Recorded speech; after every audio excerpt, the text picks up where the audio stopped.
So welcome back, guys, to our last match of the night. That was a beautiful one there on Eternal Empire. Sky Toss versus all the Zerg basically had to offer. That's how you win late game with Zerg, guys. Spellcasters, really. It's not about swarming anymore. But I digress. Let's move on over to just cool down after such an amazing long game. Introducing our players here on the north side of Purity and Industry, it's going to be the red Protoss that is QuaeZZ. And his opponents on the eastern side of the same map is going to be the blue Terran, Krioni. So early on, Krioni sending in a replay with him off racing, playing a different couch, playing that Zerg, but he's back on his Terran. If I remember correctly, this is a diamond tier game. Krioni, as of the moment though, still unranked in this replay. Probably gonna be around a mid-high diamond, and we've seen Krioni be cheeky with a few cheeses here and there, but he is a pretty well-balanced player, enjoying much of the content, enjoying much of the replay cast, that's for sure. He's been talking to me a bunch from time to time with the things he sends. I'm just like, send it over, man. I'm gonna add it to the queue, and if you give me more replays, I'll add it to the queue eventually. And sometimes you can get 2 of them cast in one session.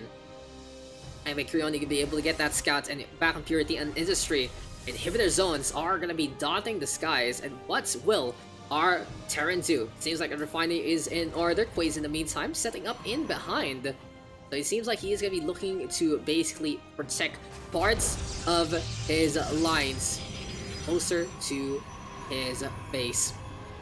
But this does force basically Krioni to go around the map to allow those Hellions to get anyhow of that effectiveness. QuaeZZ in the meantime, not gonna be sealing up onto that natural, not gonna be sealing up on that ramp. He's gonna be looking to stabilize all the way here on the main, and this is a... You know, I like this. I like seeing this from the Protoss because it allows you so much more space to work with instead of putting you in funnels. Now, sure, the funnel system is great against like Zerg, but against Terran, sometimes you can get cascaded on by multiple Marines, and if you are in a certain funnel, you have multiple units, the Hellions can get the punish, siege tanks can get the punish, splash damage is a big deal here for the Terran, and yeah, that's just one way to go about things. Interesting enough, Krioni gonna be setting up that command center on the high ground as he spots out that there is a pylon here on the natural. Will be momentarily shutting that down. Reactor gonna be on board as well, so it seems like it is gonna be standard play here from our blue Terran, gonna be going for that potential double Hellion opening yet again. We'll see what is gonna be in store for us. 23 workers to 22 right now, both sides evenly matched. Reapers in the meantime, really trying to get as much damage as possible, but it's an adept actually into the field here for QuaeZZ. Wants to go for the takedown. The probe really trying as well. It seems like this Reaper right now gonna get out of dodge, and Krioni making a landing space. But in the meantime, Lord Command gonna be the name of the game. He can get some extra minerals from his main base using that one mule. And both sides just being as cheeky as possible. Like, hey, if you're gonna build a building where I need a building, I'm gonna do the same. Pylon as well as the refinery, just basically blocking those resources on either sides. Now here we go with the 3-grade courtesy of QuaeZZ. He is gonna go for an early Twilight Council. And it seems like mass adepts are gonna be in order here for our red Protoss. If it isn't gonna be mass adepts, well, at least it will be centralized around the idea. Warp person gonna be very, very helpful as well if he goes for that robo facility. It's a variance of going for the 3-gate 1 robo with the Sentry Immortal Stalker.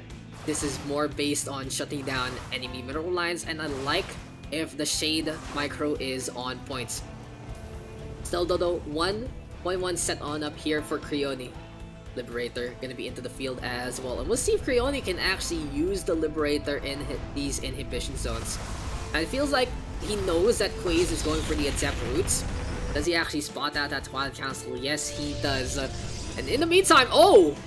Went behind? Not even. Just when in doubt.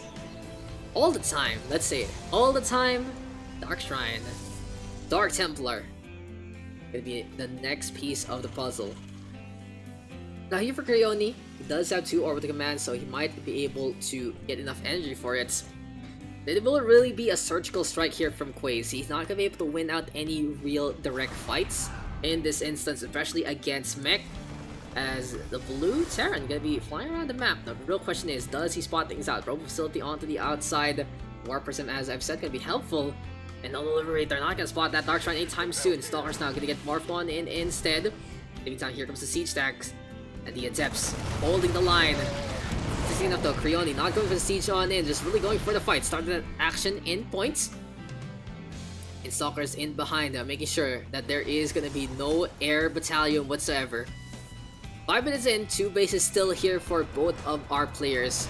And Dark Shrine hasn't amounted to much as of yet. What will QuaeZZ really do, honestly, with this Robo Facility? As the Adepts moving on closer to the Siege Tank. Both sides trying to micro as best as can be.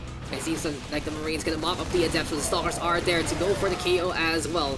And here comes more and more of these Adepts with Glaives online. In the meantime though, there we go with the Chrono Boost. It's gonna be Stalkers getting the blink as well. And mobility is key here for QuaeZZ. He's gonna be looking around to make sure that he can find the opening at proper spots. But in this instance, Krioni has decided to go for the bio route instead. Still doesn't have the Stimpak as of yet though. Does have 2 of these tech labs, so might be able to double pump the combat shield as well as the Stimpak at the same time. Now, of course, the Stimpak it's around 2 minutes right now in terms of that upgrade, so this will buy some time for Krioni to get more and more of these units and potentially actually get the upgrade that he needs. Fortunately for QuaeZZ though, he is gonna get supply block right now. Can't go for the Immortal, as the Adepts right now trying to get into that middle line. They'll disengage. Seems like Krioni having the right idea to go into Siege Tanks instead to help things out with a good bulk of Marines to go. But anyway though, more and more of these barracks looking to make sure that he can keep up with the numbers that he wants. If I remember correctly, Krioni is a bio player from some of his other replays. Still though, Krioni looking to get the drop on. Does QuaeZZ spot this out? Yes, he does. And the Stalker's already in position. 1 Marine gonna go down. And Krioni gonna be looking to hug the north side of the map. Spots out the Dark Shrine! And that is intel. Look at that. He stopped. He was like, is that for real? Is this really a Dark Shrine in the game? And it seems like QuaeZZ, before he can even capitalize on it, has been exposed. Now, the problem here for QuaeZZ right now is he is losing a lot on that natural, just completely ignoring basically what is here. Dark Templar gonna get warped on into to try and defend. The scan might be in order, never mind. There we go with the cleave on in. And missile turrets immediately here for Krioni. QuaeZZ, his ace in the hole has been blown. It seems like his sleeve gonna roll on over, and the Royal Flush he's been hiding has been exposed for counterfeit cards. The medevac gonna be retreating with the information in hand. And QuaeZZ needs to go for the attack soon, but Krioni is already set up out in front. Way too many units right here, right now. Marines moving on closer yet again. Siege Tank right now. Gonna be on the high ground yet again. It seems like the medevac's gonna be holding on in. Here we go with the heals though. Marines going for the start step. Stimpak online. Finally, Krioni gonna get the upgrades that he needs. Combat shield into play as well. And this is going to be QuaeZZ run on over. He is not prepared for this. He doesn't have the right units. He doesn't have the right buildings. And sure, the Dark Templar are going to help out one at a time. But every scan counts. It seems like Krioni is holding on to that. We'll have around 2 scans for the upcoming fights. And QuaeZZ desperate enough to build an Archon instead from those DT. Flashes come on in. Scan already used up by Krioni. QuaeZZ going to lose those first 2 Dark Templar. The meantime, Zealot's gonna get warped on in yet again. But I'm saying warp, but I mean the warp. Sent in over from Shakura, sent over from Ayer. As his pylon and the Robo Facility both gonna go down. Things looking real dire here for QuaeZZ. 77 army to 36. The Protoss barely having anything. And it seems like the surgical strikes just never happened for QuaeZZ. He was trying to get in with the mobility, with those psionic transfers, with Blink, with the DT. But as soon as Krioni turned it into a straightforward fight, that was where the blunder happened. Saints right now gonna be set on up. Not really gonna go for the Psion transfer anytime soon. Krioni hugging that Dark Shrine like it was a baby, but it is unpowered. And Bombardment, apparently the name of the game here. Krioni is just set up all over QuaeZZ. Gonna be running everything in, and this might be game, set, and match. It's just not happening here for our Protoss player. There we go with the load on and protecting that siege tank as well. And QuaeZZ losing everything he has. Krioni creeping on forward yet again.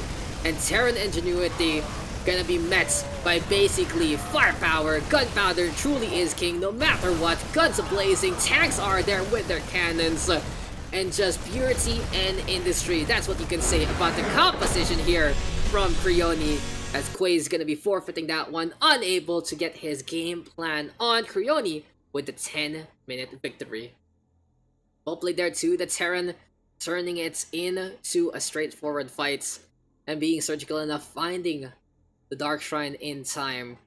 It could have been really dicey there, honestly, if those Adepts were just able to find the openings in a pretty straightforward fight. So you can say that the Adepts can get some pretty good damage if the numbers from Marines weren't too many. But hey, you know, bio there from Krioni, that's exactly what he knows to play. Biological units are his crux, and he has shown that he is really stable with this composition no matter what the meta dictates.